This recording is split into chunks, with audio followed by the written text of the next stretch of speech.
It's a great day to talk hockey with Grant McCagg on Habscast.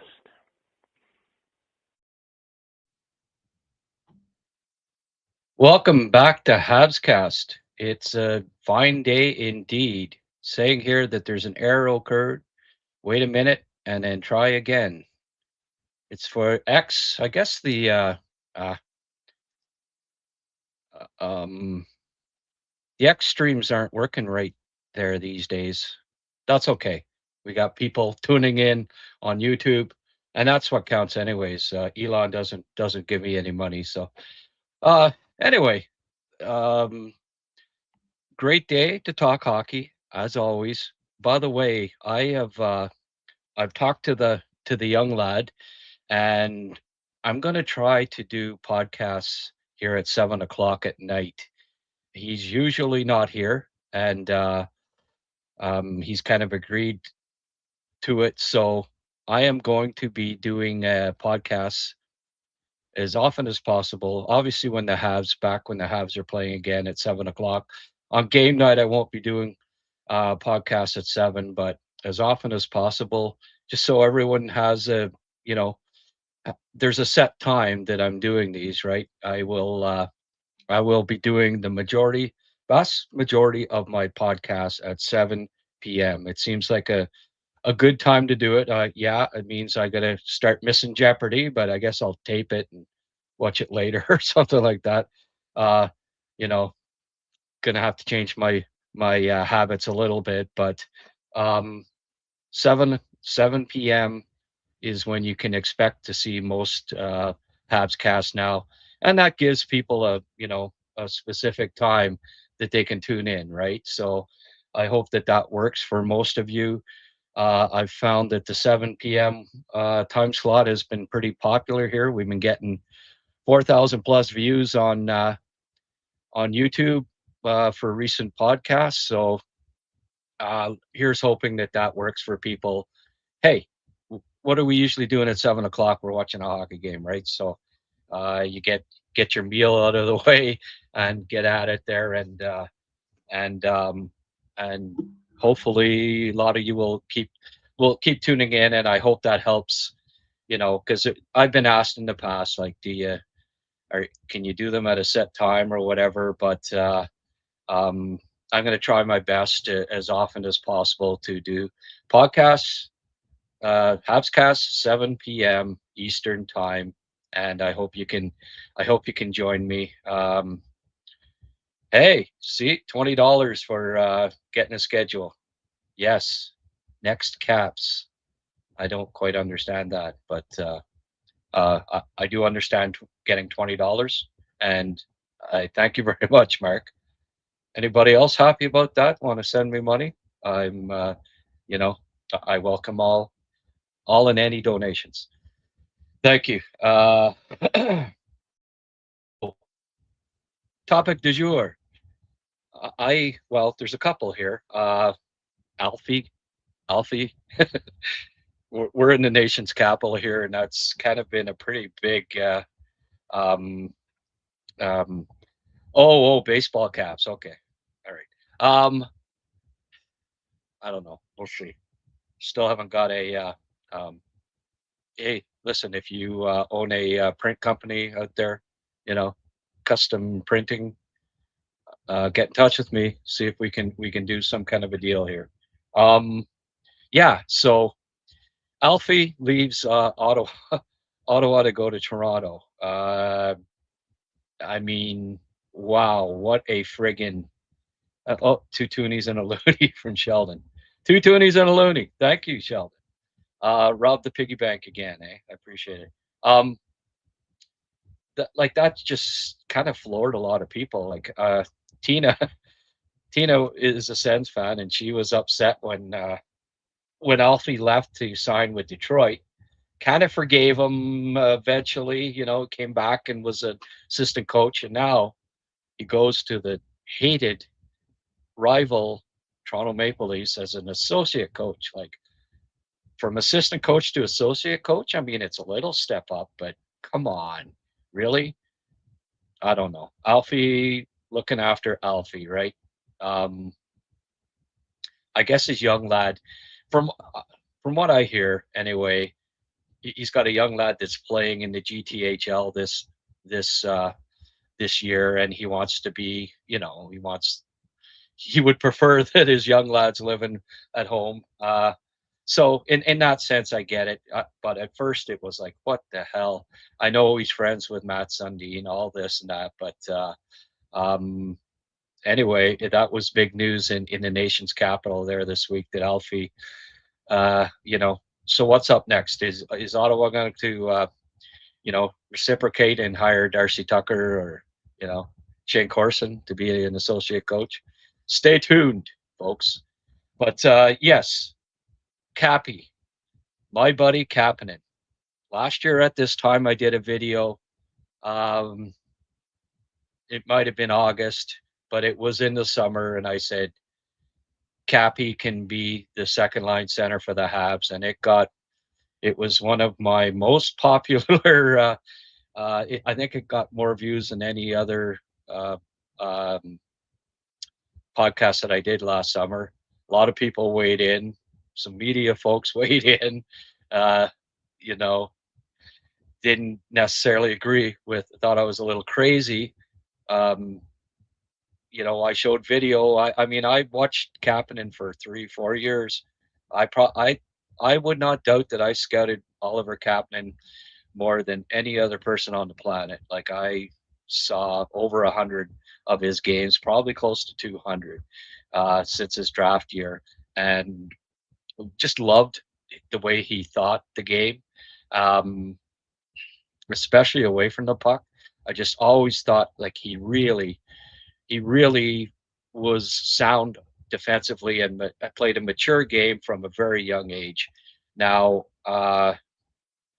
he ended up, being paired with Demidov in camp, right from I got invited to the rookie camp to watch a game with Paul Antoniadis, and he, they were paired and looked good together right from day one. Stayed together through most of training camp. Ended up playing together on a line, which was considered the second line, and basically they were right.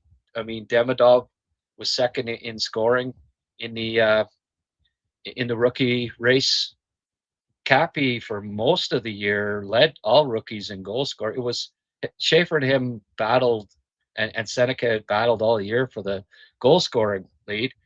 Then he ran out of gas at the end of the year. Kappy did not play very well down the stretch. It just looked like he mentally and physically fatigued for whatever reason. It was noticeable. He started turnover pucks, started making mistakes that I had never seen much of from him before. And I even admitted that he's got to be moved from the second line because he struggled. For whatever reasons, Kappy down the stretch last year struggled. And he got moved off of the second line and down to the fourth line on the wing mostly. Then the playoffs, he started in the playoffs against Tampa, and I thought while he wasn't generating a pile of chances, I saw fewer mistakes from him. I thought he was playing smarter again. Mind you, he wasn't creating as many chances as he had been. But what I noticed more than anything in the playoffs and at the end of the year was he had trouble keeping up with the pace all of a sudden. And I didn't really see that. In the first 65, 70 games of the year. So I think it was a matter that he ran out of gas for whatever reason. Probably, hey, last year in the playoffs, he played a pile of hockey, right? He played in the he played in the SHL playoffs, right? Came to Montreal, played in the AHL playoffs and in the NHL playoffs last year at the end of the year. So, I mean, and then this year, his first uh, season in North America, full season. Then you got the 82 game schedule on top of that. So in a, you know, in a year span, he played a pile of hockey, probably 40, 50 more games than he'd ever played. And I think it caught up to him is what happened, right? Um, he played, and then he was also went to the Olympic Games. And while he didn't play a whole pile there, it still was, you know, it. A lot of people rested and got rested up. He's flying to the Olympic Games, practicing every day. A lot of players sat on the beach for a week or two, and Kappy went to the Olympics, so he didn't really have an opportunity to rest at that point, right? So he kept playing. Like he had 85 games and then 7 playoff games, and then all of the games that he played, like he played 11. He played 11 for 17. He played 20 playoff games last spring. All right, and so leading up to the playoffs, he had played, and then in the rookie tournament, right, exhibition season, he had 4 games. 7 games in 20, 27, 28 games. Played 110 games before the playoffs this year in the span of a year. So, for a kid that's used to playing, he played 36 games for Timrå last year, right? 18 for Montreal, but the year before, 51 in Liga. Like, you know, going from playing 60, 70 games at most to playing 117 in a span of a year, it caught up to him. And what he needs to do is have a really productive off season. Come to camp uh, stronger, a little faster, perhaps. Like, he's at that age where you're still at 22, you're still improving, and he'll be turning 23 this summer. You're still working on your conditioning, improving it, getting better, getting stronger, hopefully getting faster. At that age, Jake Evans just made strides every summer, right? He came to camp every year a little stronger than the year before. So this is a very important off season for Oliver Kapanen. I think he needs to show up at camp the best shape of his life, stronger than ever, and we'll see. It'll be important. We'll get a very good indication, I think, early in camp who's he skating with, right? If he's back skating with Demidov again, then there's a decent chance that he gets a look at there. And obviously, this is all dependent to a certain degree too on whether they pick up a second line center as was the hue and cry, and the assumption the Canadians must be either going to free agency or trade.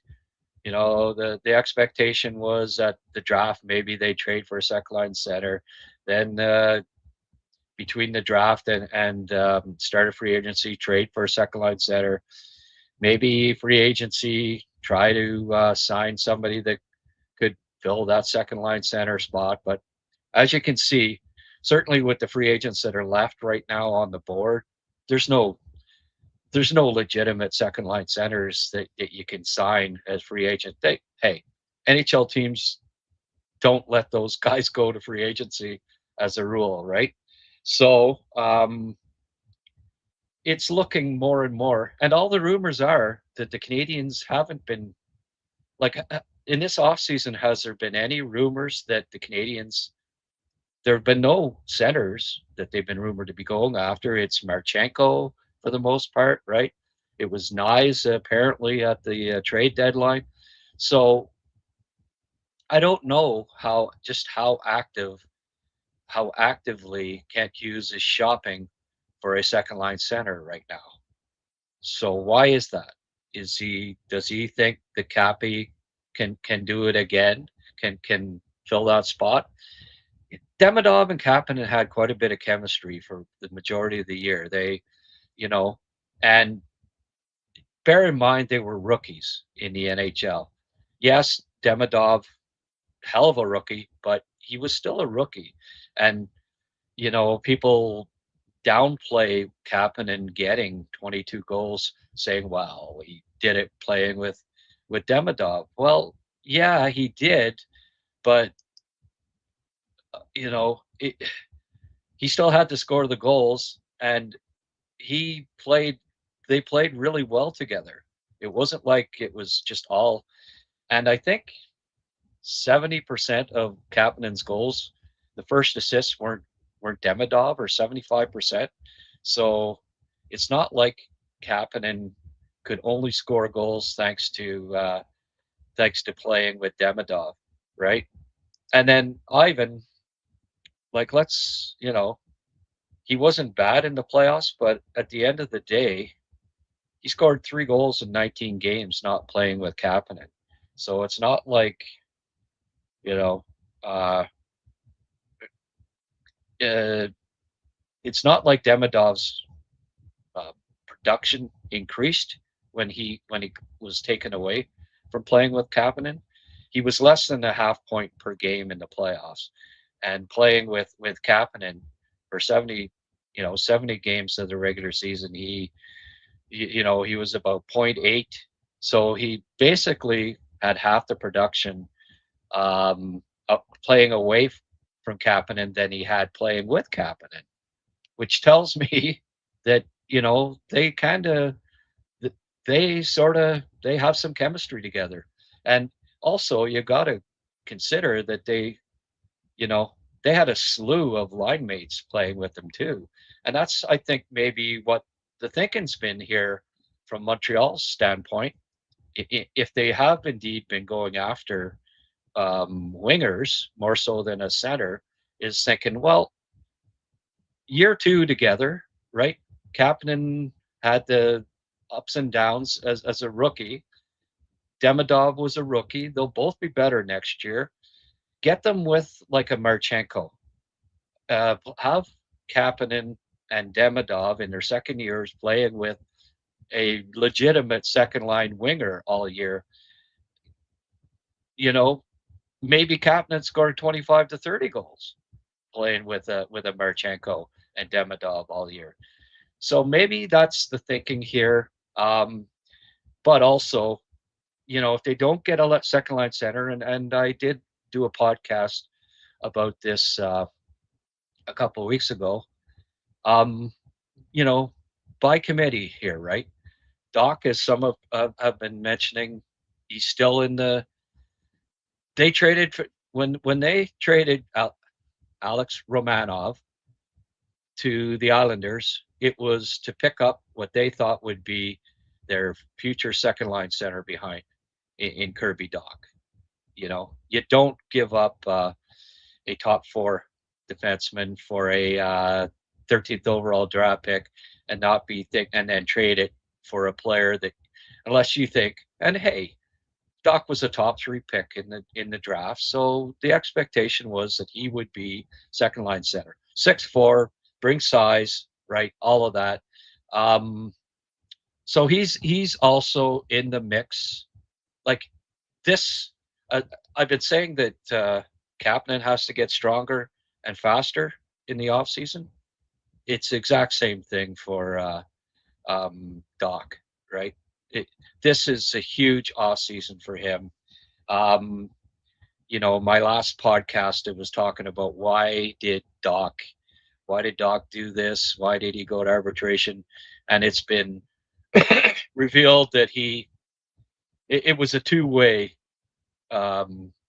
contract offer, right? Which tells you that it gave at least gave an explanation as to why Doc said, okay, I'm going to arbitration here because I don't want to be faced with the possibility of being sent to the minors here. If that's, the main reason why he filed for arbitration, then I'm less pissed off at him. than I was when the day that it was announced that he was filing for arbitration. It at least gives a plausible explanation as to why he did it. Big off season for him. He's got to come to camp in, you know, those two, I think, are the main. At this point, if they don't pick up a second line center, they have to be the main candidates, I do believe, to fight for that second line center spot. But, at the same time, Jake Evans, when the games counted the most, he played second line center, and what did they do? They won 2 playoff rounds. So it's not like Jake Evans couldn't fill in at second line center if need be, and they'd still be a hell of a good team. Newhook as well has come a long way, better on faceoffs, better defensively. Was on a 25 goal pace last year. Again, if worse comes to worse, if all the other guys flunk out on auditions and they don't pick up a second line center, he's a possibility. Derek Lalonde replacing Trevor Lekowski. Okay. That's an interesting move.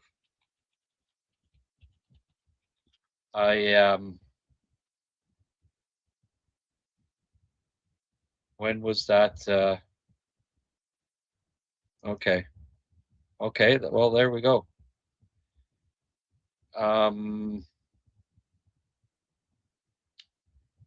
Letowski decided to step off the bench to spend more time with his family. Oh, there you go. Huh. I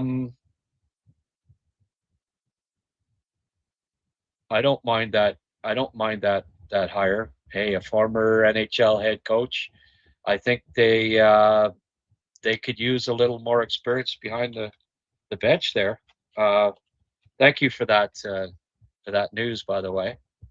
Whenever I'm preparing for a podcast, I don't spend a lot of time on social media, so let me just get up Derek Lalonde's resume here.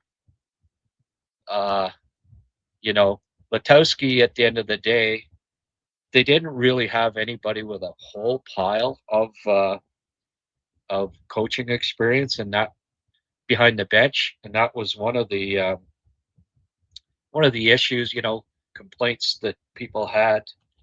But as you'll see here in a minute when I get this up, it's Lalonde's had quite a bit of coaching experience.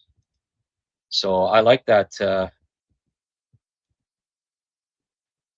I like that move a lot, actually.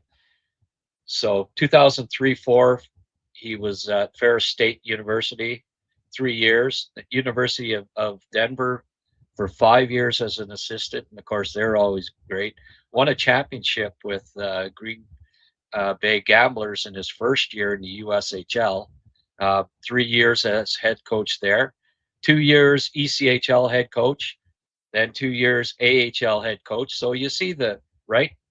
He starts as an assistant in college, then a head coach USHL, head coach ECHL, head coach AHL, assistant coach NHL. So incremental steps all the way up here, right? And then goes to Detroit, 2 years, 3 actually. And honestly, those were never good teams in Detroit. And he 41 wins, 32 losses his second year, which I thought was damn good for the talent that they had, really. Got let go, went to Toronto as an assistant last year, and he hired by the Habs as an assistant coach now. I like that. And as mentioned here, two Stanley Cup with Tampa as an assistant. Hey, you don't mind that on a coach's resume either, right? That's two more than Trevor Letowski had an assistant. So that's great. That's great. Uh, that's good news. Um, Obviously, I don't have a pile. I don't have bad things to say about Trevor Letowski. Hey, he was part of a staff that improved 5 straight years. Right? They went to the third round this year, but bringing in a guy with more experience and paid his coaching dues. Uh, Man, he was a goalie too back in the day. Actually, he's from Brasher Falls, New York, and played a bit of goal back in the day. But this is a lifer, you know, coach, and I like that. I like that they brought in that to the mix, and somebody that's been a head coach in the NHL, right, and assistant coach on 2 Stanley Cup winners. So, um, you know, learned under John Cooper, the tutelage of John Cooper, and whatever you say about John Cooper, he's been successful as heck. So, um, uh, head coach David Carroll was a assistant coach along with Lalonde in Denver back in those days. They George Wozdecki was a hell of a coach, and they learned under him. Both Lalonde and David Carroll were assistant coaches on a great University of Denver team. So, um, had great success in Denver. Had great Green Bay. He won a championship. Um, Toledo and ECHL went to the third round one year, and then as an assistant with Tampa, 2 cups. So he's been, he knows what it takes to win championships. He's got 23 years of solid coaching background here. That's a good ad for the Montreal Canadiens. And again, I thank you very much for the. Hey, you guys. That's why I love this this community that we built here. By the way, if you didn't catch the start of the show, we're going to be doing. I'm going to commit to doing 7 o'clock Habs cast here as often as possible.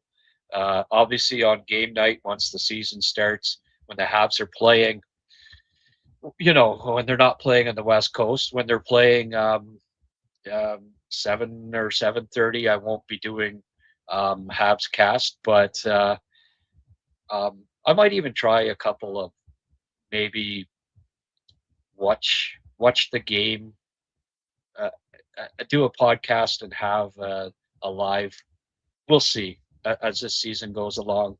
I'd have to have the game on my computer and watch it, and I might even I might consider doing that a few times this year. We'll see, but uh, you know, on non-Habs games nights, I'll come on at 7 as often as possible, and same here all summer and right up camp. 7 o'clock will be expect me to be doing podcasts at 7 o'clock at night.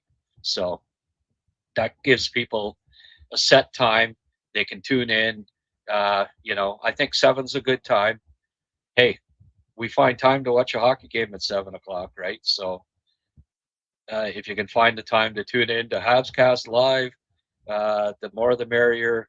Let's grow this channel and get it up. I'd love to have 10,000 people watch it. 10,000 views this coming year. That's going to be my goal. I'm hitting 4 pretty frequently now on YouTube, and about 2,000 on X. Obviously, not going to be 2,000 today because the stream didn't work. But I'd like to get some 10,000 view podcasts, and I think it will help if I have a set time for people to view. But let's get to some VDoc. Funny that somebody called VDoc would want Doc to get a shot if he's healthy. I'm just kidding. V, Valeno's not going to be there. There's the V. So Doc, right? Okay, just kidding, VDoc. He has the hands, a big body, can always get better at faceoffs. You can. You better. Balduke, Doc, Demidov, favorable sheltered minutes until they show trust. Well, I think he's in the mix. I think at this point, again, if they don't trade for one, I believe that it'll be Doc and Kappy will get the main look at it. It all depends, how these guys do in the off season. Who puts in the work? Who shows up, right? Has a really good off season. Mark, I think Doc's time in Montreal is over. He's had enough chances. Well, there's that prevailing thought too, right? He was 52% on draws. Well, he's gotten better on faceoffs than his first couple of years, just like every friggin'. You can go back through stats and, with very few exceptions. I mean, there's freaks like Bergeron and Crosby who are always probably pretty good on faceoffs right from rookie year, but just about, like, I'd say 90% of centers in the NHL, you see, as rookies, they're if they're over 45%, that's a good sign, and that's why I think Kappy is going to be a good face-off man in the NHL, because for the most part he was 45 plus, but typically 40 to 45% as a rookie in the NHL, because there's so many tricks, so many things to learn in the face-off dot. It takes experience, and the only way you get better is the more face-offs you take as a rule, right?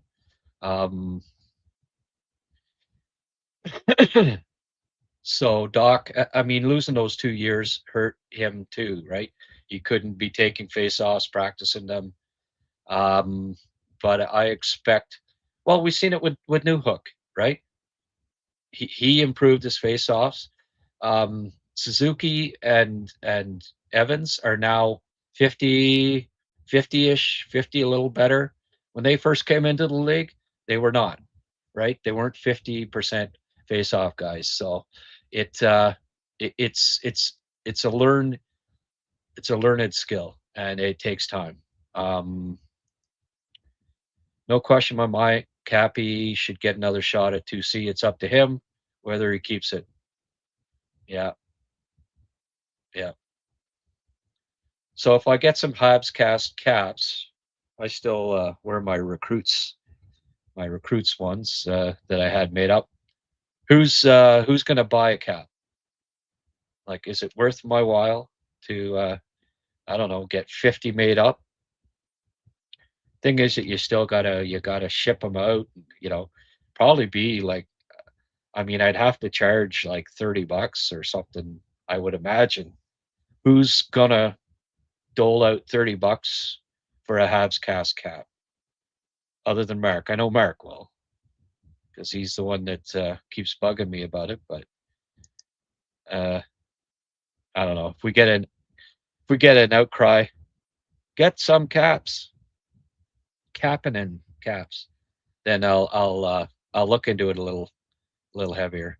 I hope Kapanen will get a chance to try second line center. We'll see. Yeah, I wasn't a fan of how Ozone plays, died at the hands of Newhook and Kapanen. Yeah, well, Kappy had some issues losing pucks in the offensive zone. One thing I can say about that, VDoc, again, I've scouted Oliver Kapanen 150 times probably over his career, and for the most part, that's not what I saw from him.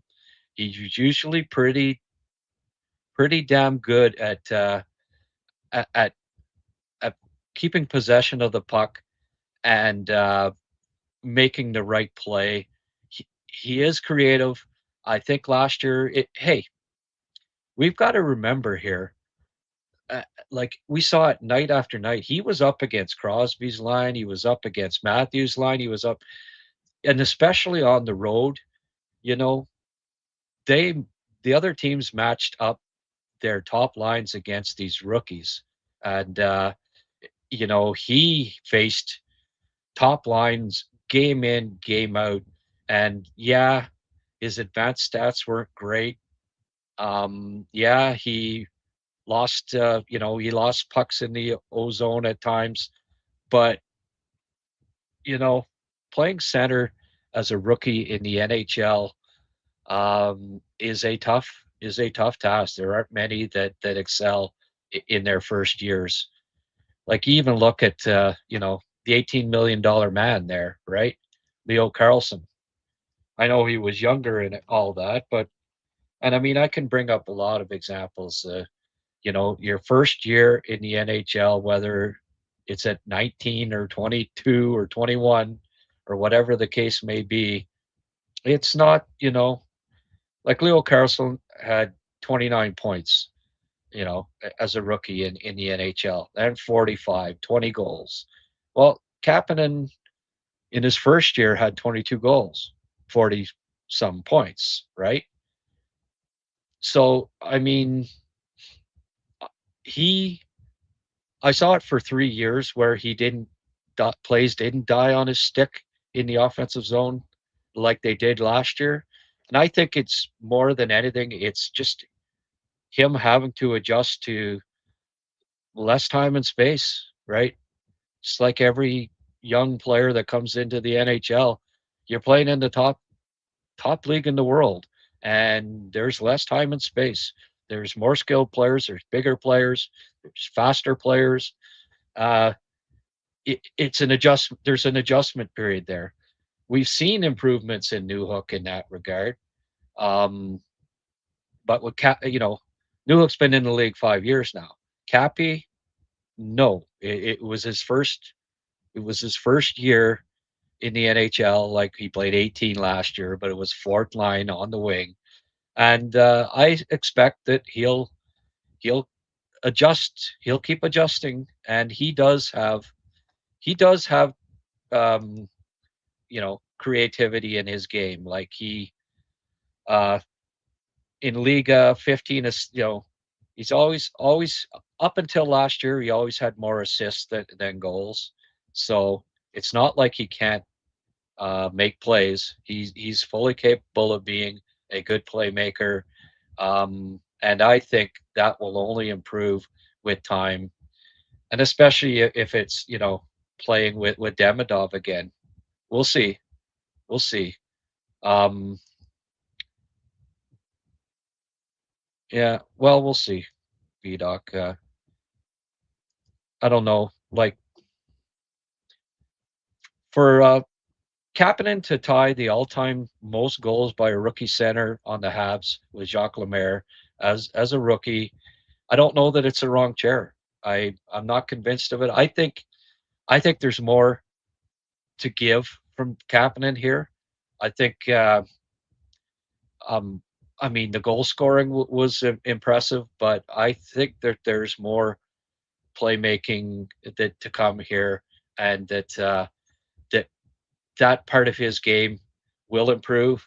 And if it does, hey, if he can be a 25 goal, 30 assist player while killing penalties and being strong defensively, you know, uh, that's a hell of a good second line center. It really is. You know, you look at Sam Bennett, you look at Anthony Cirelli, you look at Chandler Stevens, you look at a lot of the guys that played second line center on Stanley Cup winners. Their stats, they're not getting better stats than that. So, um, anyway, it's up for discussion. The other thing too is I think Michael Hage ultimately I'm more convinced now than I was a year ago that he has second line center potential too. So if you've got three guys, you know, a lot of ifs there, but if Doc shows up in good shape, second year after knee injury, lives up to even 75% of his potential, he can be a second line center. If Hage, if Kapanen, we've done the S with Kapanen, he can be a second line center. If Hage keeps developing and improves anywhere close to as much in the next year as he did in this past year, he can be a second line center. So Kent Hughes isn't going to break the bank to pick up a second line center from, and who's offer right now this time of year. Teams aren't trading too many second line centers. It would be trade deadline probably. If they do, it's looking more and more like that might be when the Habs would pull the trigger on it if they do. Now people could say, "Oh well, Frank, they might be out of the playoffs if they." Well, last year they had 106 points with Kapanen as the second line center, and the presumption will be that he will be better this year. So as his second year in the league, so I don't think they fall off the face of the earth if Kapanen plays second line center, or if he's not up to snuff, maybe Doc does. If not, Newhook and Evans. Evans again was the second line center on a team that beat Buffalo and Tampa, two teams with 106 and 100 and whatever 110 points. So it's not like this team is doomed if they don't trade for a second line center, and we're getting we're finding that out with when you consider that they haven't traded for a second line center yet. They didn't sign any of the centers that were available in free agency that might fill that role, and they it just um, and all the rumors are that they've been after wingers more so than center. And I started to say that a couple of weeks, a few weeks ago, that maybe it's not second line center that Kent's really trying to upgrade here. It's find a second line winger to play with Demidov and either Kapanen or Doc on an improved second line. So anyway, it's an interesting topic of discussion. I'll get to a few more questions here, and then I'll talk about. I did some scouting on Mr. Irrelevant, the final pick of the of the 2026 NHL draft, and I'll get to that after I get caught up here on some of your comments. After seeing the development of Caulfield and Slav the last 2 years, I'm excited to see what Kapanen could become. Bolduc too. Yeah, don't you know? I guess you can't discount that Bolduc could be the second line center too, right? Again, if they don't trade for not a second line center, second line winger, if they don't trade for a Marchenko type or whatever, it sounds like he's off the table now too. Columbus, looked like Orensky and Marchenko were getting traded. Now doesn't. Anyway. But they didn't go after Boone Jenner. They didn't go after a few guys that presumably, if they really didn't think Doc or Kapanen or whoever could fill that second line center spot, they would have signed a Boone Jenner, I think, Um, still smoking. Habs don't need 2C, and all this talk of Shane Wright is dumb. Wright had 2 points as a rookie. Kapanen had 22 goals. Who has a higher ceiling? Yeah, well, I mean, Shane Wright was 18 years old or whatever, but yeah, I don't think Shane Wright is an upgrade on Oliver Kapanen. Kapanen's, already better on faceoffs. I think a lot smarter away from the puck. You know, better goal. He scored 10 more goals than Shane Wright last year, playing 30 less minutes on the power play and on an awful second power play. Like, let's face facts. Kapanen's goals, even strength goals per 60, were what, top 15 in the league or something like that. Like, it was crazy good. I think he was on pace with like McDavid for even strength goals per 60, or even ahead of him, or damn close anyway. So, you know, um, yeah, I don't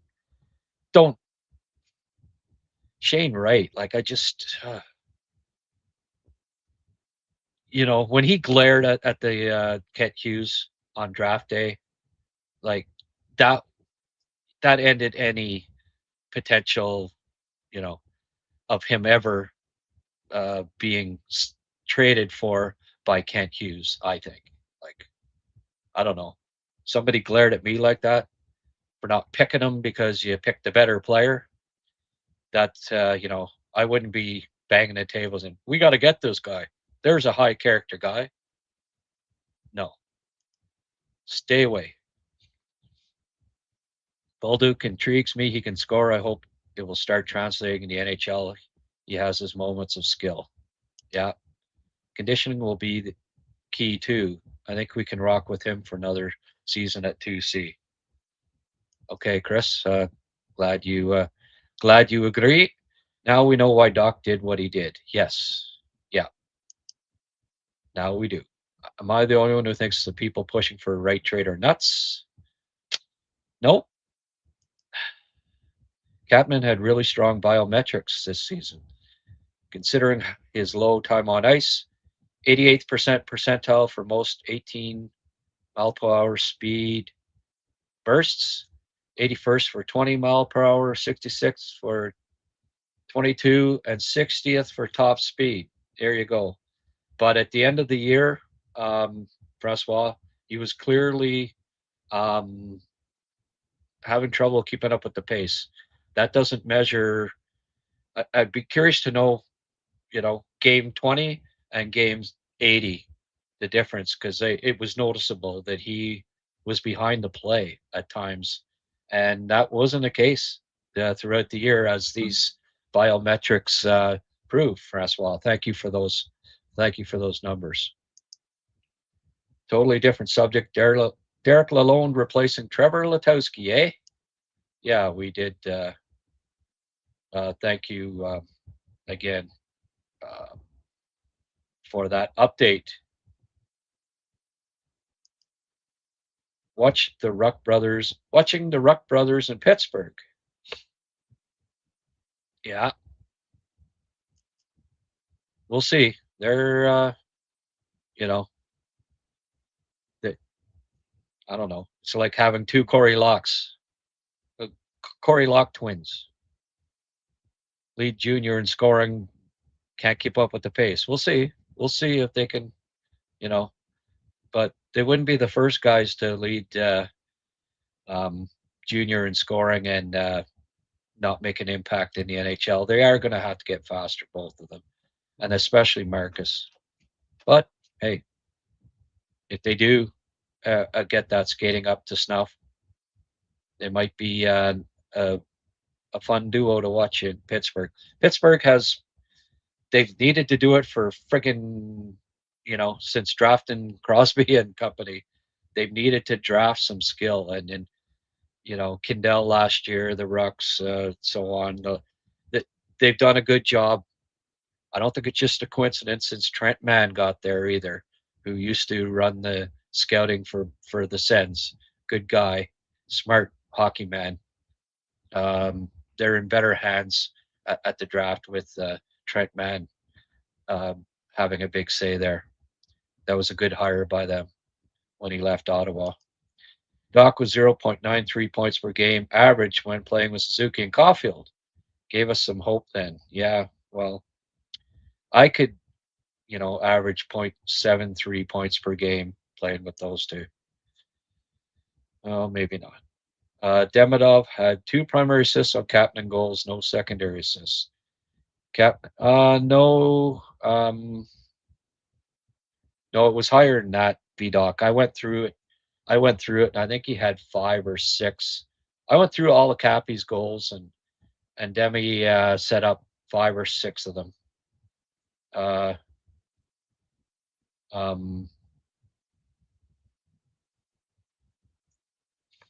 I think it was 7.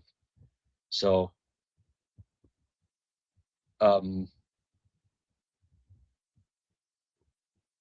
that's one way of looking at it, VDoc. They had chemistry on the forecheck and going into reading off of each other. It didn't always necessarily result in them setting each other up for primary goals, but they did. They worked well together, I thought, in all 3 zones, and especially away from the puck. There's more to the game and chemistry wise, VDoc, than looking at the stat sheet. But no, Demidov, it was not 2 primary assists on Kapanen goals. I went through them, and it was between 5 and 7 of Kappy's goals were set up by Demidov. So I'm not sure where you got that stat. Wonder who the Habs will hire to coach Laval. That's a good question. Trevor Letowski?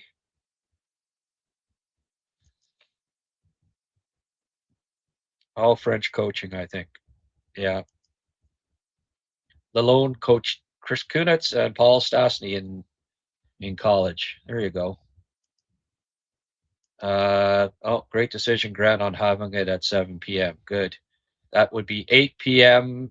in Manitoba. You don't mind that? Or 6 p.m. Sorry, Sheldon. Right? 6 p.m. in Manitoba. 8 p.m. 8:30 in Newfoundland. 8 o'clock if you're in the Maritimes. Touchy thing about that is game sync. Not everyone's games are on sync. Either will call things before you see them, or the other way around. Yeah.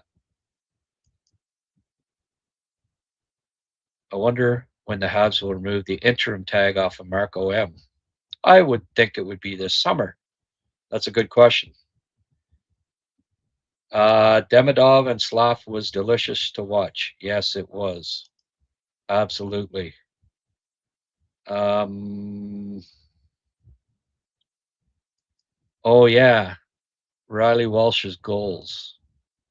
I did a video up on his goals, and thank you for reminding me there. Let me just. I've also done a rinso, and I will maybe tomorrow night do another podcast, Habscast 7 p.m. and I'll show rinso highlights. I did a video breakdown on Timofey Rinso. Okay, let me just see here. My video. I did not download that. Okay. So I will have to go to playlist. Bear with me here a sec and I'll see if I can download that. This is going to end up being a long enough show, isn't it? Walsh, here he is.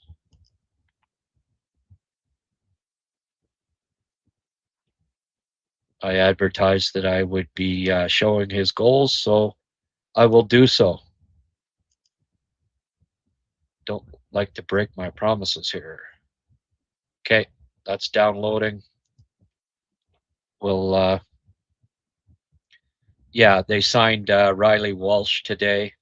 5'11-ish, 5'11 defenseman. He was 5'10 and a half in his draft year. I ranked him, my very first recruits draft guide in 2017 was his draft year. I ranked 100. I did 100 top 100 rankings. He made it. He was 95th. Um, New Jersey picked him in the third round, so they liked him a little more than I did at the time. I had him ranked as a late third, early second, or early fourth, I mean. But I mean, a 5'11", 5'10" and a half defenseman. That's where, you know, that, third in points in the KHL this year. But here are his notable his goals this year in KHL. He's 44 here, right shot defenseman. Most of these came from the point. Number 44 here in white.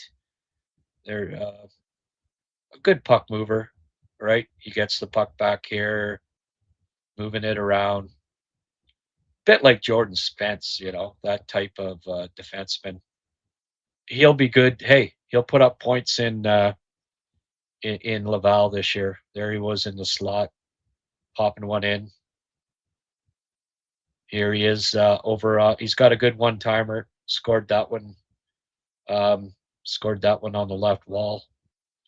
He's got a pretty good shot. He gets it through. Here he is popping another one. These are all his goals. He had 15 this year in the KHL, so that's good stats for a defenseman. But third most points among defenders in the KHL is nothing to you know, that's pretty impressive. So he will help. There he is coming in from the point, popping another one. There's a nice one timer. So he's skilled, you know, decent mobility, skill, undersized, obviously. It's an offensive puck moving AHL defenseman, replacing Del Gaizo to a certain degree, right? But with a little more offensive upside there. Maybe not as stout defensively as Del Gaizo, I would say, but a good addition to the depth chart, and he'll be a decent point getter at the HL level. I like Will Cooley. Yeah. The thing is, there, Fofum, New York likes Will Cooley. He's part of their, you know, he's part of the rebuild in New York. Don't see them giving him up. I'll take a closer look at Reilly Walsh and do a complete video, but I didn't have time to do more than just get, you know, it was notable that he had 15 goals this year, so I thought I'd show you folks how he scored those goals, and obviously that's a strong point of his game is his goal production. Rather, we hold on to the goods, and only if a perfect fit for the team is available is when we strike. Yeah. By the way, folks, if you can hit the subscribe button if you haven't already. We got over 5,000. We hit the 5,000 mark last week. Thank you so much for. I know I even had a couple people complain, say, you know, you're begging for subscribers. Well, yeah, I was. I wanted to get over 5,000. It just, I'm competitive. I saw that staring me, 4.98. Hey, let's get to 5,000. And you guys helped me do that. I appreciate it. Now we're 5,020 subs. So if you're tuning in and you haven't subscribed yet, just if you don't mind, click that subscribe button. And certainly if you're watching, and 135 of you are right now, log off chat for a sec, hit that like button. It would be much appreciated. I have no complaints about Doc when he plays, but there is the rub. He never plays. Has missed over half his games since coming to the Habs. Call it bad luck, but we need players on the ice. Well, yeah, can't argue that. Tiger Powell, it's his first year, cap, full year, no offense. He's a lot better than Doc. Not to be negative, Doc's 54% was against fourth line centers. Yeah, that's a good point. I'm sure it will be at 30% if he was in the circle with the other team's second line C. I don't know if I'm sure of that, but yeah, that's Crosby was 45% in his rookie year. He quickly became 50. There you go. I didn't have the stats right at hand. I thought he might have been something like that. Most are. Like very few NHL centers come into the league and are 50%. It's rare. It really is. Um, as well, Kappy was a rookie last year. He should improve. Yep. Big difference from the Swiss League to the NHL. It certainly is. Hey, Grant, you're still working hard. Awesome to see. I'm in on a hat. Great insight as always. I'm happy to see Derek Lalonde added. Trevor was great, by the way. Good luck to him, too. Great guy. Go Habs, go. Yeah, he does come across as a solid guy, eh? Derek Lalonde, as an assistant coach, not a fan of this decision. Okay.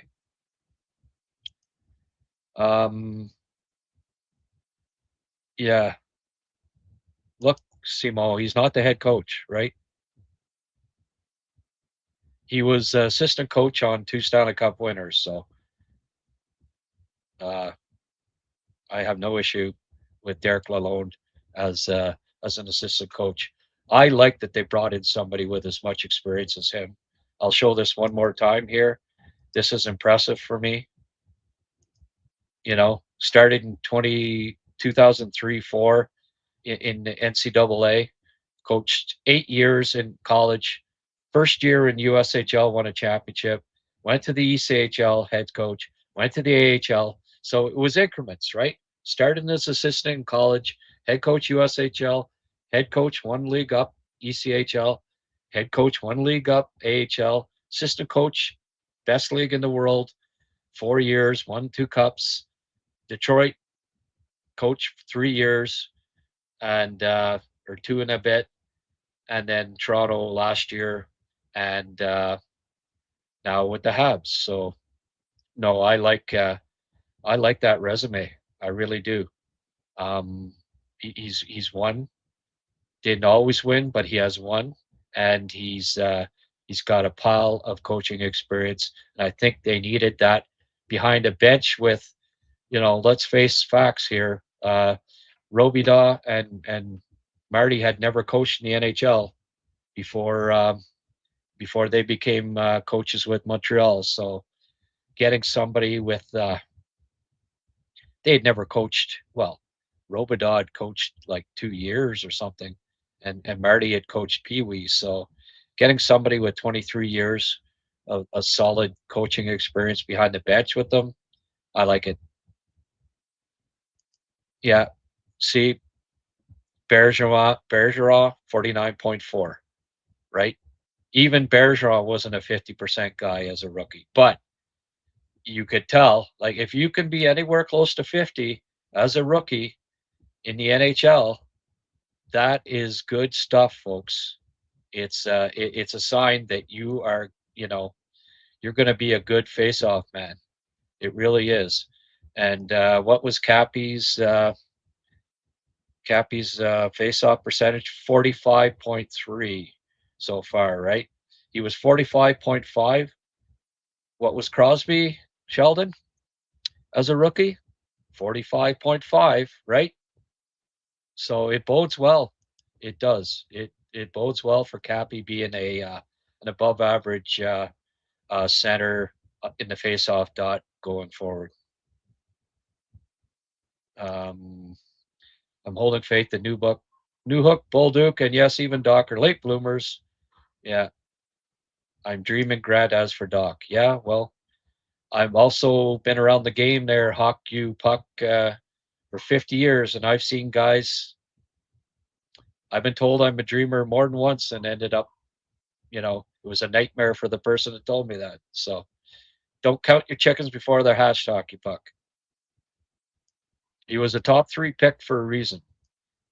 You can pretend that he didn't have his knee blow out for 2 years there, my friend, but he did, and you can say that that's no excuse, but it is. It's a huge excuse. As 23-year-old second-year player Rupi Hintz, 60 games played, 19 goals, 33 points. There you go.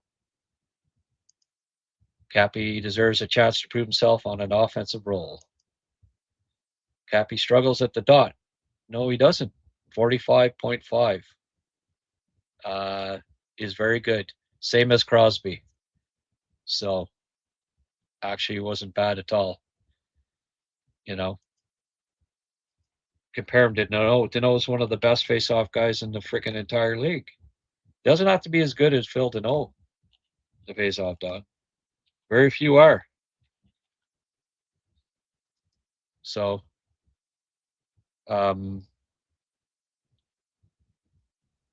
Danault's second year in the league, he was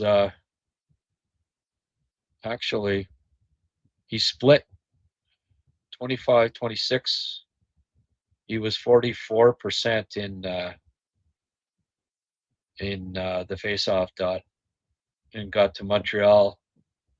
He was 44% with Chicago. Montreal, he was 56%. So, yeah.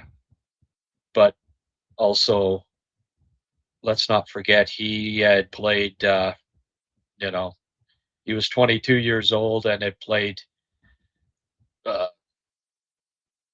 North American pro hockey for a couple of years, which is a great learning spot for your face-offs as well.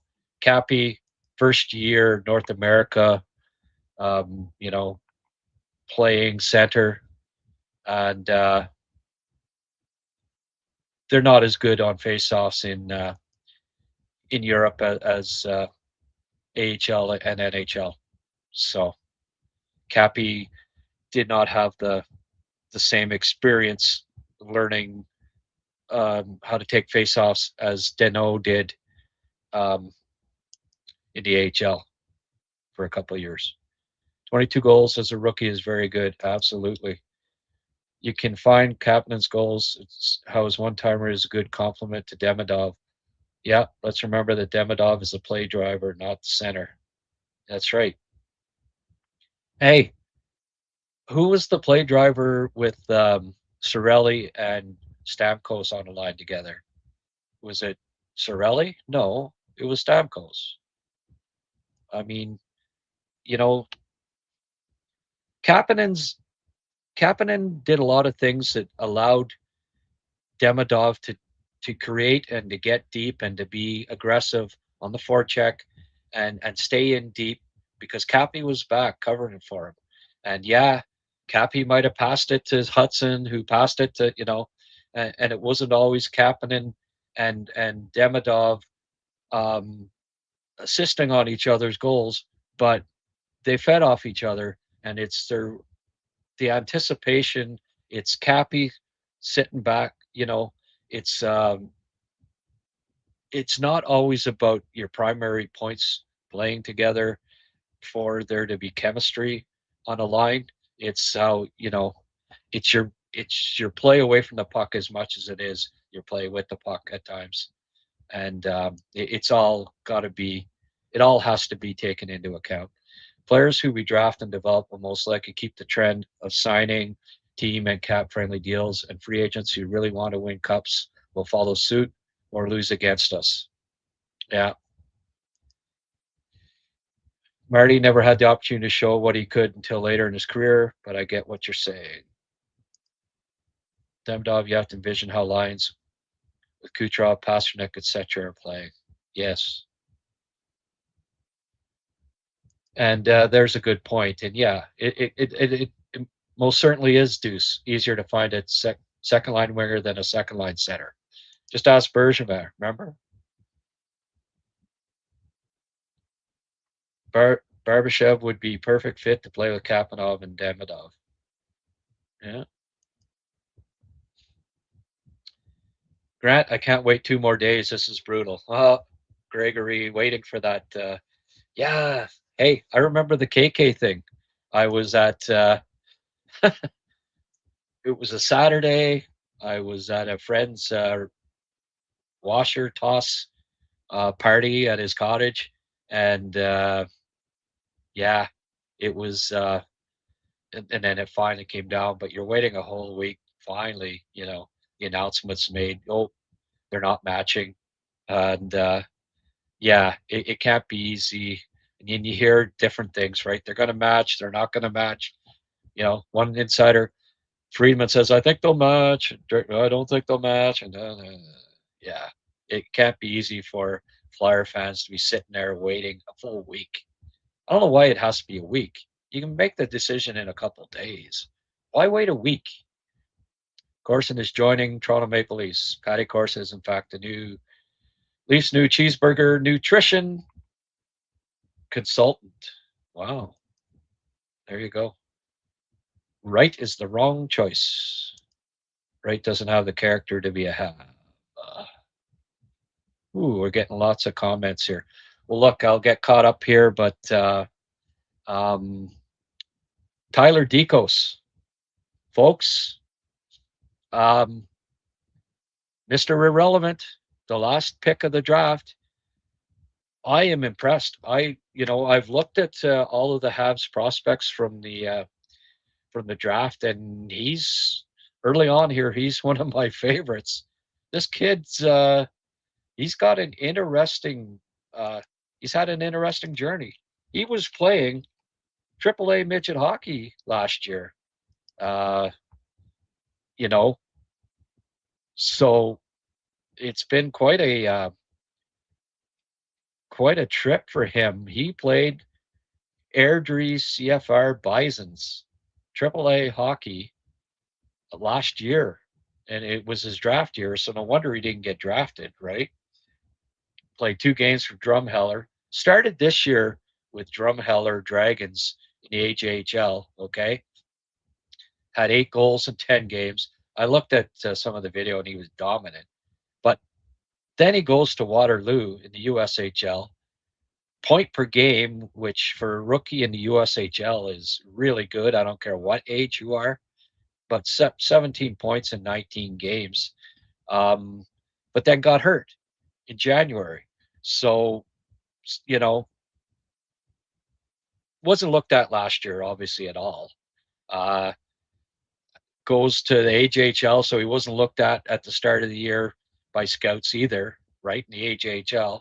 Goes to Waterloo, 19 games, doesn't really, buzz only starts to get around usually around January for crossover scouts. Say, hey, go look at this kid, Waterloo, whatever, right? And then he gets hurt. So he was out from January on. So overage, played midget hockey last year, only 19 games in the USHL, but 17 points. And Montreal drafts him with the last pick of the 2026 NHL draft. So I wasn't expecting much. Look at this kid. I had never looked at him. I never heard of it, hide or hair of this kid, and not expecting anything. And it's like, oh, whoa, wait a second here. This kid is well. You fighting Saint feeds it ahead. Now, first thing you see is, okay, look at this kid skate. And he's like 6'1" at least, so good size. So the size skating combination right off the bat, you're like, okay. But good motor. He's got really good puck skills too, as you'll see. And he competes okay. Like, I didn't mind. He played center when he first came up to Waterloo here. I've got the USHL here, him playing in Waterloo. But, not afraid to go in the corners. It certainly wouldn't call him soft, but you see, look at the nice edges, but skating. Like, this kid is a good skater. And I saw, look at this. Look at the puck skills. Got the puck in around. These 2 games, like I scouted 2 games. He was a factor in both. Now, bear in mind too, this kid only played, you know, 19 games, and he was a rookie in the USHL, and they always are like he averaged like 14 minutes a game or something. I didn't have time, and I'm going to look it up right now, but his points per 60 had to be really, really good, considering he was almost a point per game, and that's only playing 14, 15 minutes a game. So I'm just going to look this up here. United States Hockey League, 17 games. Yeah, 15 points. So he was well over 3 points per 60 in as a rookie, coming from, you know, midget hockey last year and then the AJHL this year. So believe me, folks, that's really good in a low scoring league for a rookie, where they typically play the vets quite a bit. But there's one time when he kind of lost the puck, but then went right after the guy, chased him back out of the zone. So he's not, you know, he's not shy. I don't mind. Didn't mind that part of his game. There, he tried to block the shot. Waterloo sucked, by the way. They weren't a very good team this year, and he. So there was that part of it too. Like they weren't a pile of scouts coming out to look at prospects on Waterloo. But here you see him. The skating just stands out. Like he's a very good skater. Now, to get this guy with the last pick of the draft, I really like what the Canadians did here. And kudos to the, you know, they're on the ball, right? They would have looked and said, oh, okay, this guy came from midget. Look at this. And then too bad that the guy went outside there, but he made a good defensive play there. Check this out. This is a really nice. Look at the wheels on him. Gets away. Tries the dipsy doodle. Almost went end to end with that. But high skill level. Like, check this out. Check this out right here. And then he gets the puck back. So really good hands. Very good hands. And that, like, let's look at that again. Okay. Face off.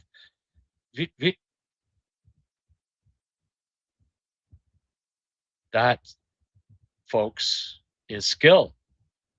This kid's got lots of it. So I think the Canadians got themselves a freaking real dark horse prospect here. Look at him skate back here, like the wheels. So, you know, like if we back it up, see how far back he was, and he comes back, catches the guy, bumps him off the puck. I wish, you know, if I'd have seen this guy, if I'd have scouted this guy before the draft, damn good chance I would have considered him for my draft list. I only had 80. I only ranked 80. Look at this. Just about got free. Again, he's got some dangle there. In addition to good puck, really good puck skills. And you see him. That's a good defensive play. Rolled the guy off. Won the puck battle. Did the reverse. Got it to his defenseman. So, you know, his play away from the puck's not too bad either, from what I've seen. But here again, You know, he's not standing around picking his nose. There, see? Won the puck battle and then got the puck out. So there's, you know, I don't mind his play away from the puck. This, again, guy coming from midget hockey in Alberta last year. He's from Canmore. I don't know if he knows Mike from Canmore or not, but he's from Canmore, Alberta. So he is. But you like that, you know, progression. I don't know, you know, it might be a case of one of those kids, and it often is when you see him go from like playing midget hockey at 18 in his draft year to, you know, being a point per game guy in the USHL. Look at that. That I have to back that up. But see, he gets it here.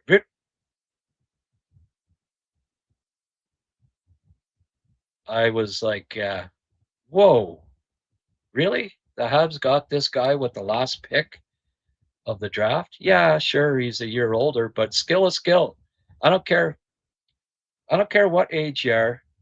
If you're, you know, like, did you see other guys skating as well as him? There are a lot of high draft, you know, a lot of high draft picks playing in the USHL at, you know, at the same age. They aren't skating any better than that.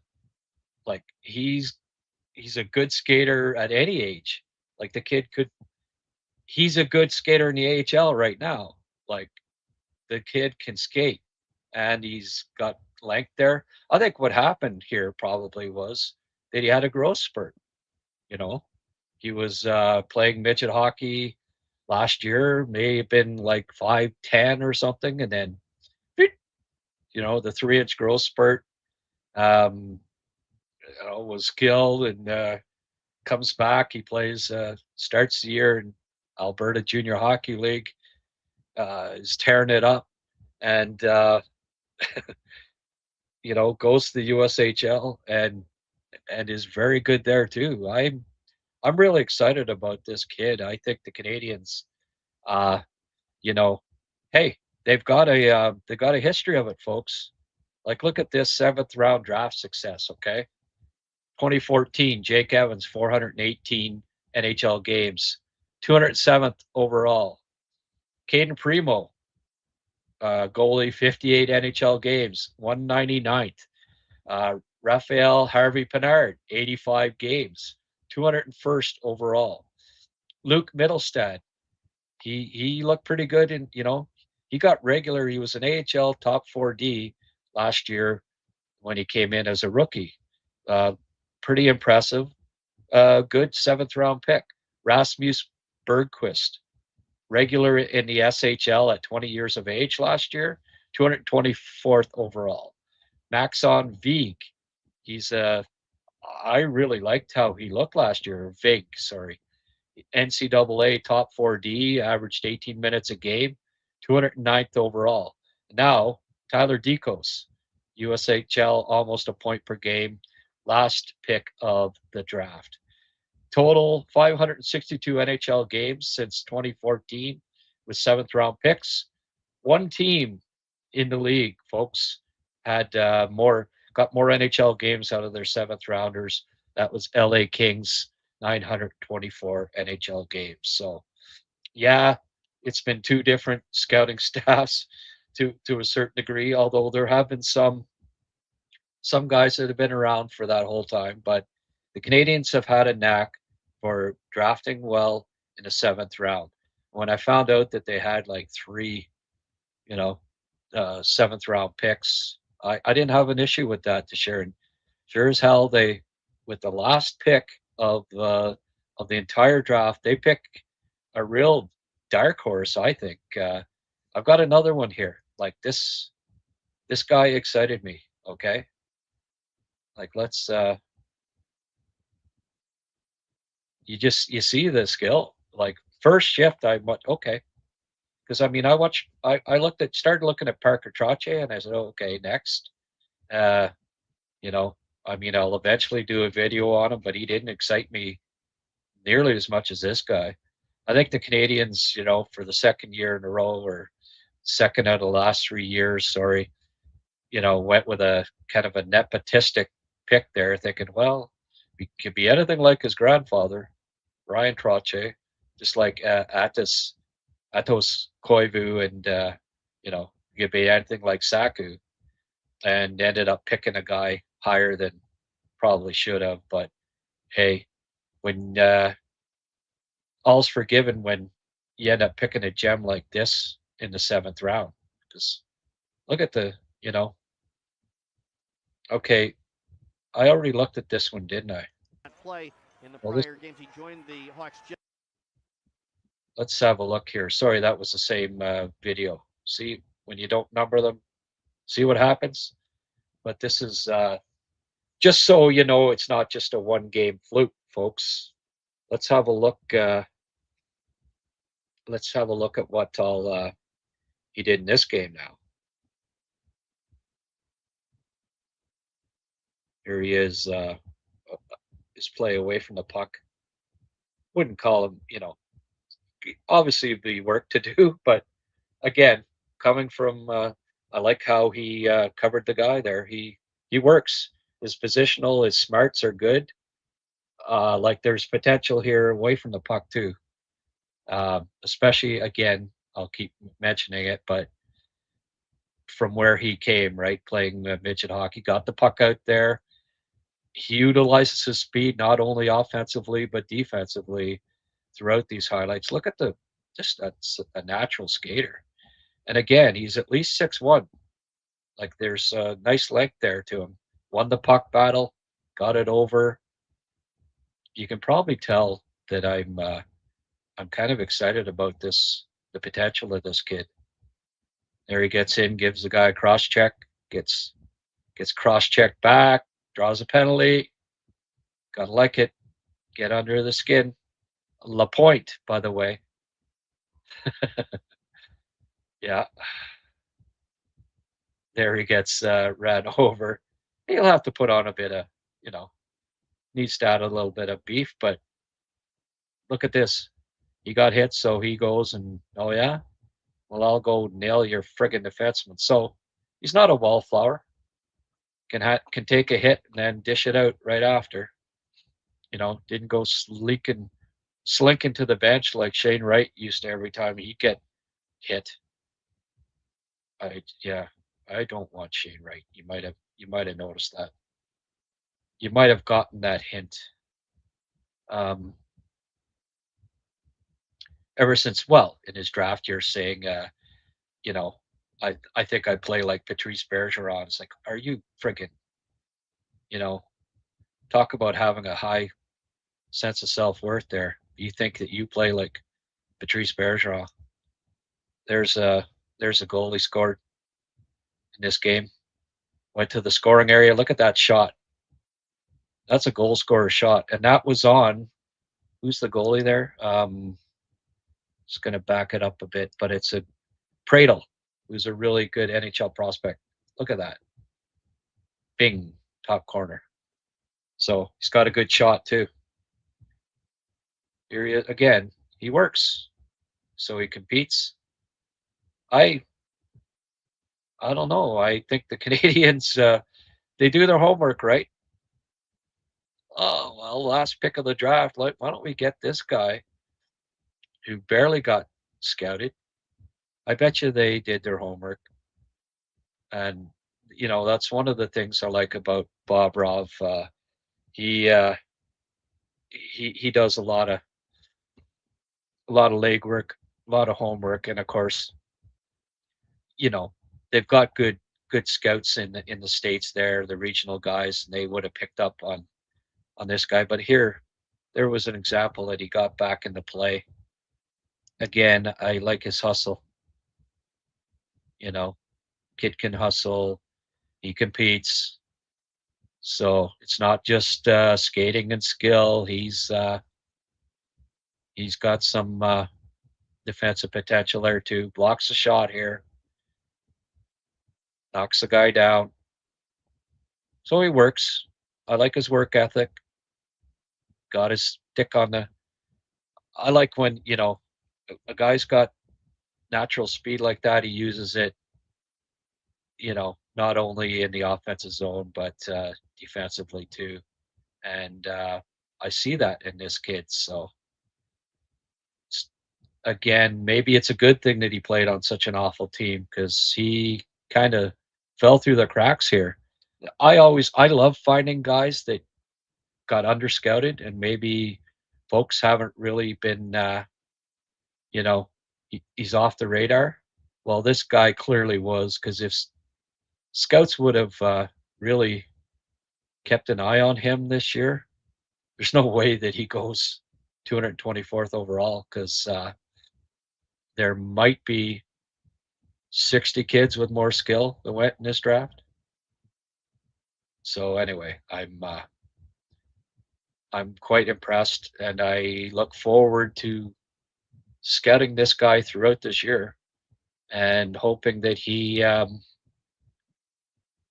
makes another big jump in his development, because look at made the nice move, but didn't make didn't go all the way. But he does have good puck skills.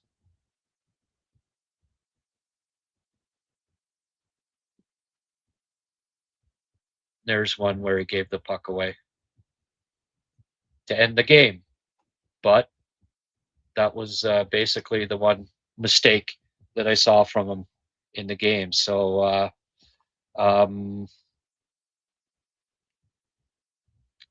anyway, there's Tyler Deakos.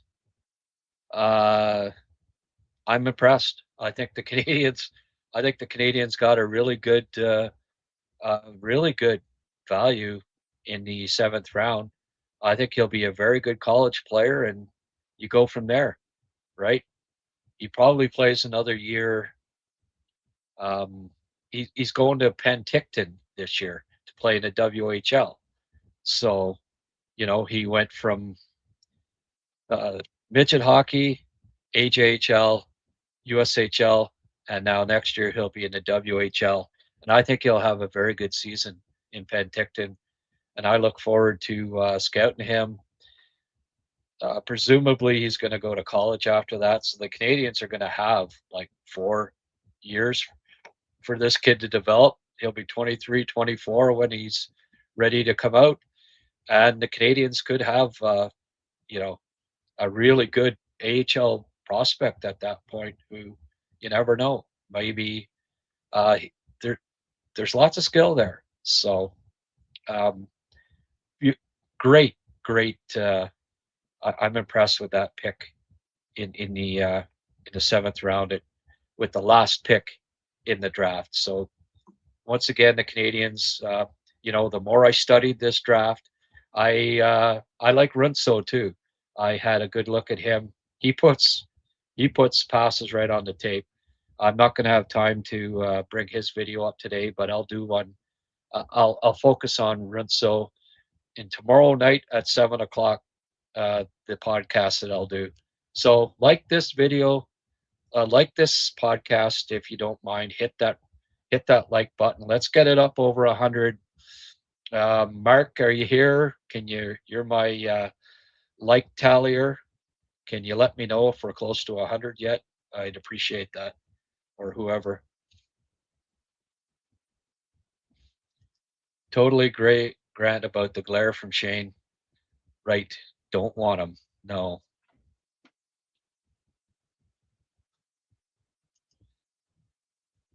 Yeah, no, that's a good point. He can, pile up some points until Pickford recovers from surgery. That's true. You seem confident enough. You don't need odds. I like Florian, but don't see the opportunity for him to play center in Montreal this season, let alone 2C. No, he doesn't. No, Florian's not going to be second line center with the Habs next year. Neither will Beck, although Beck might make the NHL this year, and maybe Florian. Again, Florian has a good offseason. He can challenge for a spot, but it won't be second line center. Habs need to get larger, heavier, tougher. Please, nobody under 205 on send line left wing. Second line, yeah.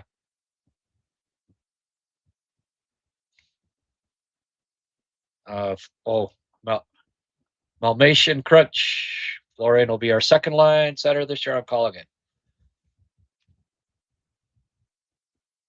Probably not, but never say never. Look right now, the video of all.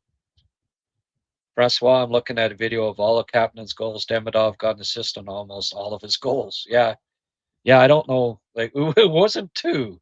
That's for damn sure. I don't know. Some misinformation there, folks. Trying to sneak one by us. Hey, you not think that I don't study video, Francois? I looked at all of Kappy's goals, and Demidov, it was more than 2, trust me, that he assisted on. You can probably do 45 points next season.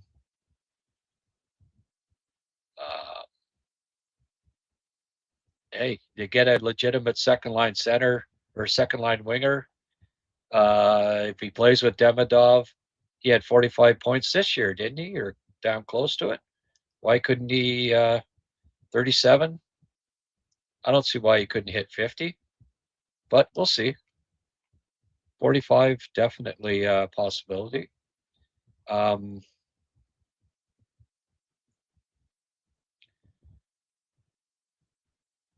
2C will be Evans, says Jake Carroll. Hey, some new names on here. We're getting some new folks. Hit that subscribe button if you haven't, Jake. Thanks for coming on, and thanks for contributing. I forgot that he was assistant to John Cooper. Yeah, for sure. To hire Lalonde as an assistant is a no-brainer as long as he doesn't have aspirations to take the head coaching job. I don't think so. During the playoffs, Danault and Newhook led the Habs for points at even strength with 10. Yeah. Thank you for those stats as always, Francois. Do the Habs still have Mark Bureau helping out on faceoffs? Well, they have Phil Danault, and I don't think it was a coincidence that since Phil joined, that they vastly improved in the faceoff dot. Yeah, no, like I say, fellow rookie and a revolving door of wingers on the other side. Yeah, no, exactly. I'd rather be a dreamer than a negative Nancy. Yeah. Well, hey, I as long as somebody's on the Montreal Canadiens, we can dream, right? I always hope more than I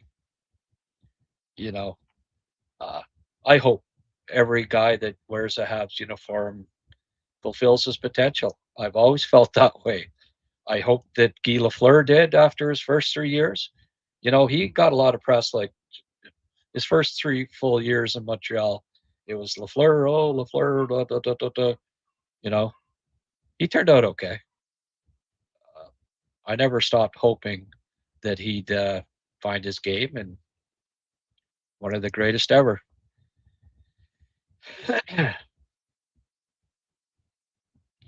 Yeah, Doc didn't miss a playoff game, and I'm not one to, I tend to think that people have spates of injury where they run to a bad luck streak of injuries, and then it's rare that somebody just continually gets injured every single year of their career.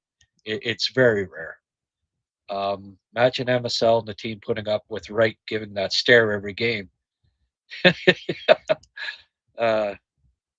Yeah, I've been shocked at how many people have suggested, yeah, get Shane Wright. Like, come on. No. Lambites have to be in sync with each other.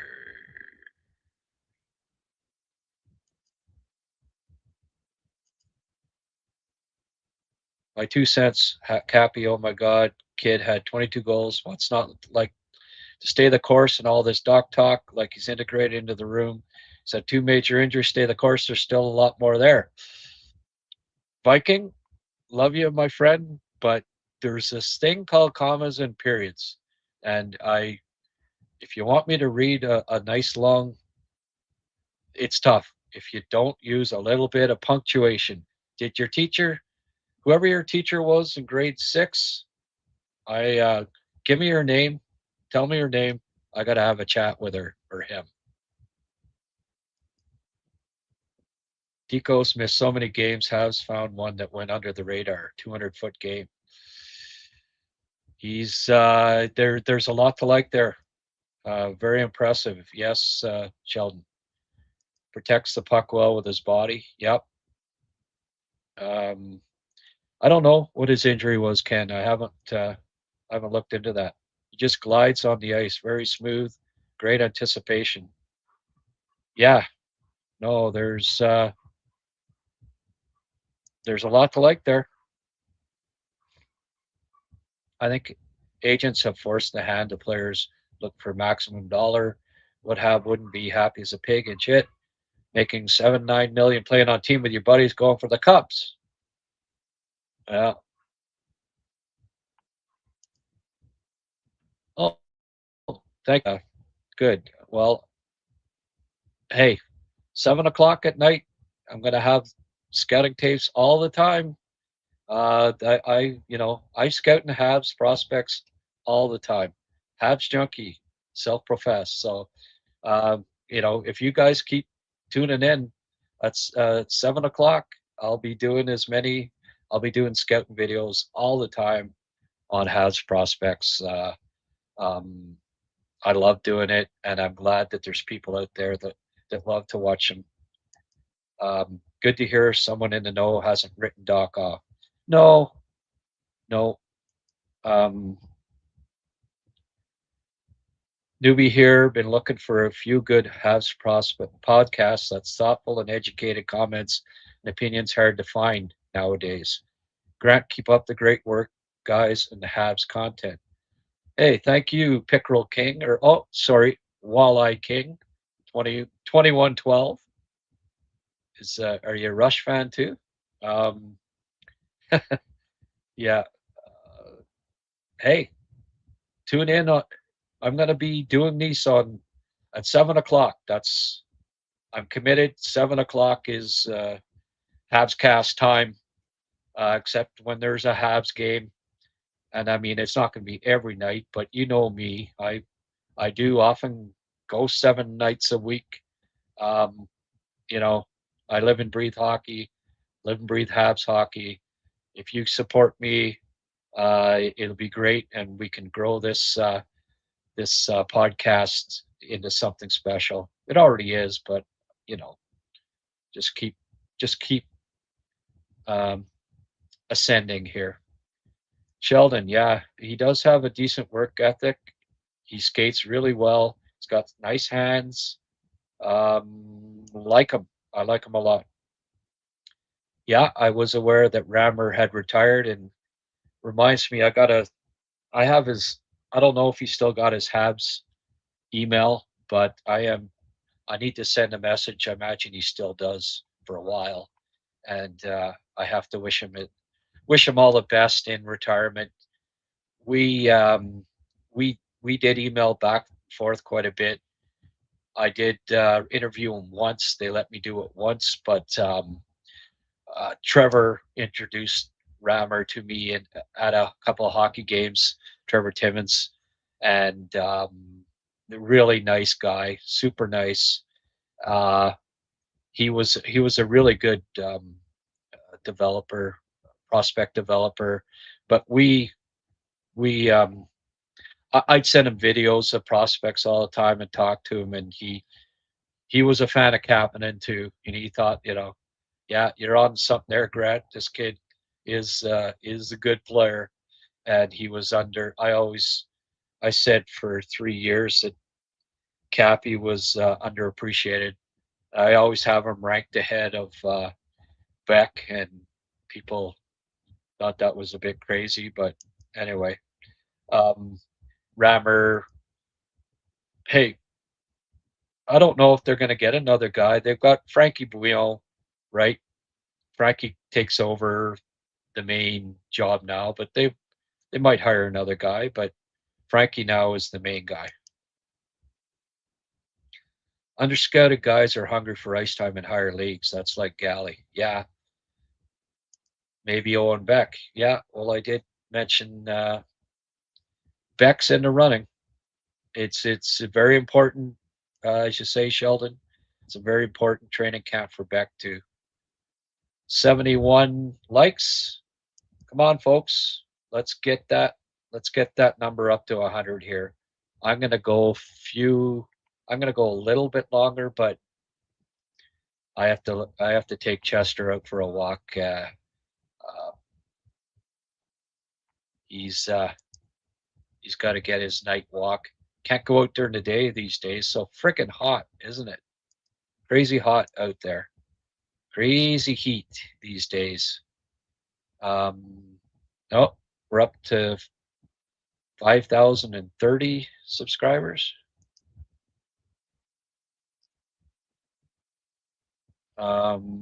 81 likes now. So another 10 of you have hit the like button. 19 more to go. Let's go. I'm going to hit it here. 82. I just liked my own podcast. Is that okay? Anyone have an issue with that? I hope not.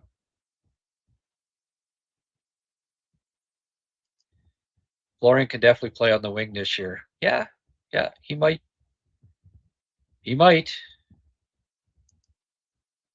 Florian is a winger in NHL, Lucic type player, in my opinion. He can't fight like Lucic. Guys, don't be expecting a great fighter here. He's willing. He's no Lucic when it comes to fighting. He's no Arbor when it comes to fighting. Yeah, he'll fight, but just tone down a bit on the expectations of him being Milan Lucic. I didn't like the guy, but the frickin' guy was a monster fighter. And this guy, Florian's he's not ever going to be a fighter like Lucic in that category. I hate to say it, but it's just it don't be expecting that, honestly. I've looked at all of Florian's fights, and he actually hasn't fought that often. You know, he's had high penalty minutes. He gets 10-minute misconducts all the time, and I think he's averaged 5 fights a year in AHL and junior hockey. Lucic, had 5 fights some weeks. I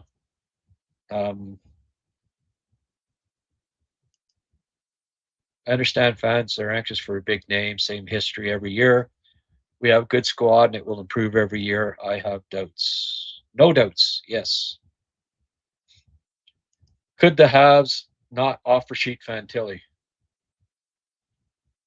I don't see the Habs offer sheeting anybody.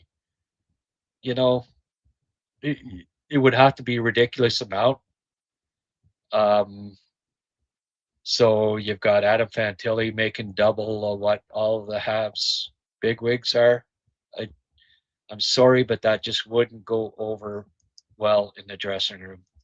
I don't see that being. I don't see any offer sheets from the Habs. It's a great day to talk hockey. Up to 85 likes here. I guess I can't do that, because I can't look at it without seeing without playing the audio. So I'll just have to rely on somebody else telling me when we get up to 100 likes. We've had 1,400 already watch the podcast. Great numbers. We've been getting great numbers. I really appreciate everyone and all the newcomers coming out. Seeing a lot of new names in here. I'm everyone's welcome. Keep it civil. You respect me, I'll respect you, and we'll just keep growing this Habs channel more and more. Don't think they have the cap space. Well, it would be big. Parker Trache might be the gem. Yeah, I gotta keep a closer look at him. My first, we'll see, Dan. Um, Great podcast. Thank you. I appreciate that. We're in the build part of rebuild. Give the Young Bucks time to build as a team next year. How much will they improve? Well, at some point, um, they're not going to keep improving, right? Don, really enjoyed your video on Mr. Irrelevant. Love the way he skates. Hey, you never know. So you weren't on the night where I was trying to decide whether I was going to do a podcast at Cunningham's pub. So I ended up not, but I was hoping that you'd be on that night, and because you had mentioned that you might show up Friday. Are you? I might. By the way, Friday I am going to um, do a Friday afternoon, doing a seminar at Next Level Hockey. I'm going to be giving a speech about scouting and what you look for in young players and all that stuff. Uh, um, I'm going to be giving a speech there, a Next Level Hockey, but I might stop in to Cunningham's either before or after, but let me know, maybe Don, if and if any of you maybe stop in at Cunningham's. I got to pick up some money, but I might try out their wings. Supposed to be the best wings in Montreal, so if anybody's around Friday, that's on West Island or whatever, and you think you could pop in it, I'll make a point after. I guess it'd probably be early evening, maybe stop into Cunningham's and have some wings and maybe a pint. I have to drive back to Ottawa probably, so it would only be a pint. But yeah, Don, let me know maybe if Friday you could stop in there, and anybody else. Be kind of cool to meet some of you. But while I'm talking about it, Next Level Hockey, folks. I'm just going to get that off of there. Specialists in hockey development, trusted by NHL prospects. Whether you're looking to elevate your shooting, stick handling, skating, or overall game, NLH is here to take your game to the next level. Visit them at nextlevelhockey.com and follow their Instagram at nextlevelhockey_ for daily tips, posts, and updates. If you or someone you know of young aspiring hockey players who want to elevate their game, trust Next Level Hockey to guide them forward. Next Level Hockey, it's in the name. Now, they are at 7515 Boulevard Henri Bourassa East, Montreal. So I don't know if any of you are affiliated with Next Level Hockey, but again, I'll be there 3:30 on Friday. You're certainly welcome to stop in and catch my my attempt at public speaking. May not be great, but we'll give her the old college try. Okay, that's Next Level Hockey. Got one other sponsor I want to give a shout out to: Bonachère Caves, Eganville, Ontario. Private family-owned business run by hockey fans. 613-628-2283. Located in the beautiful Upper Ottawa Valley where I grew up.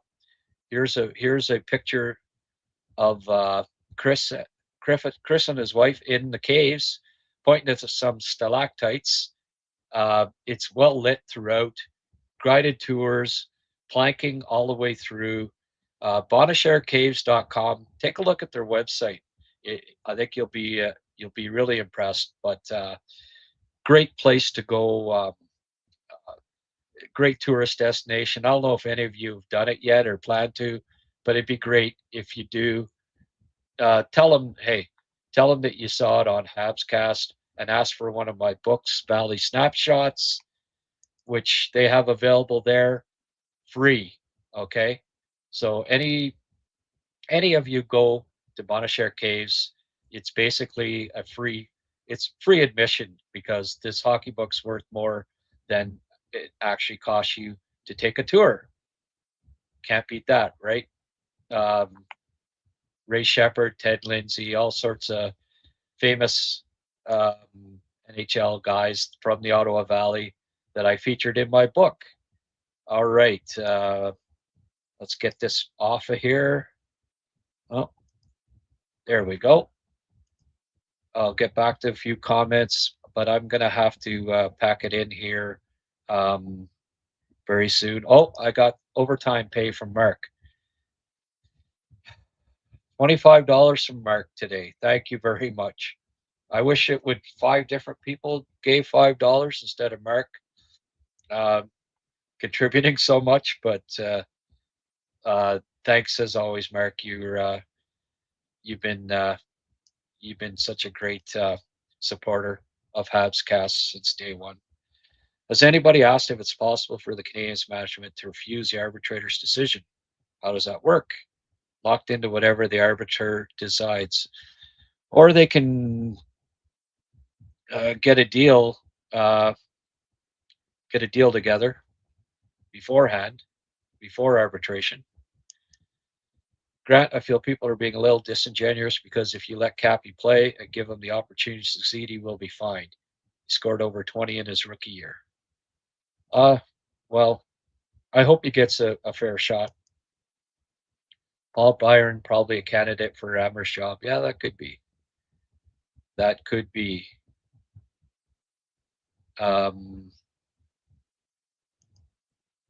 Carolina interest in Edvinson. Oh, I don't see Detroit getting rid of Edvinson. Doc injuries. Yeah, he's had a lot of injuries. Lucic had a hell of a mean streak. Florian doesn't seem to have that, but yeah, he'll drop with anyone, even if he shouldn't. Yeah. Being tough doesn't mean you have to fight it. Being present at the right time and playing hard hockey. Yeah. Just don't expect a Lucic type guy. He's not a intimidating fighter. Larkin is coming. What do you mean? It's not budge from his list of 3 teams. Yeah. Okay. Thought maybe you knew something I didn't.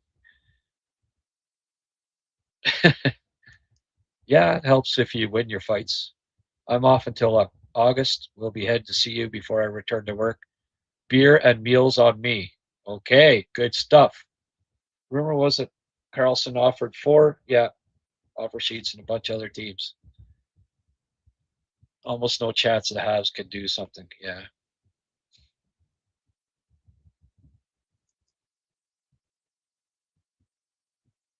I heard Fantilli is their backup plan if they don't get Leo. Yeah. Will Coyle be at training camp? He has no chance of making the Habs at this point. I don't know if he's coming over this year. Probably not. He's not ready. Larkin will want to be back with Lalonde. There you go. Also heard that Leo had that offer sheet in his back pocket. Would have taken less, but the Ducks wouldn't. Yeah, Verbeek, Mr. Lowball. And it's their owner too, eh? They're cheapskates, I think. 91 likes. Folks, are we going to get it up to 100? Hit that like button. It's now 9 o'clock. I got to go soon here. Oh, Francois chipped in $5. Thank you, my friend. I appreciate that, Francois. Habs should threaten Columbus to offer sheet Fantilli for $20 million. They don't trade us Marchenko. I hadn't thought of that angle. Francois, you're always thinking, my friend. Just let me know around what time Friday I might have to look after my grandson. I'll bring him to the pub. Okay.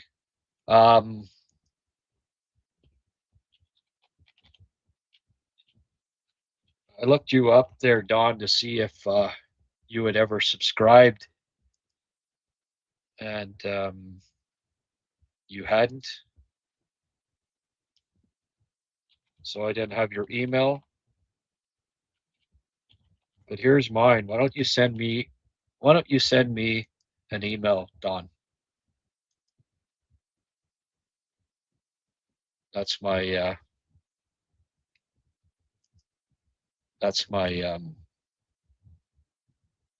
work email, okay?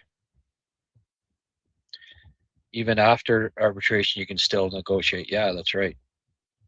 Just a hunch. Yeah, okay. 98 likes. Okay, guys. Two more likes. Hit that like button and get her up to 100. I already did. I think it's been a hell of a show. I liked it.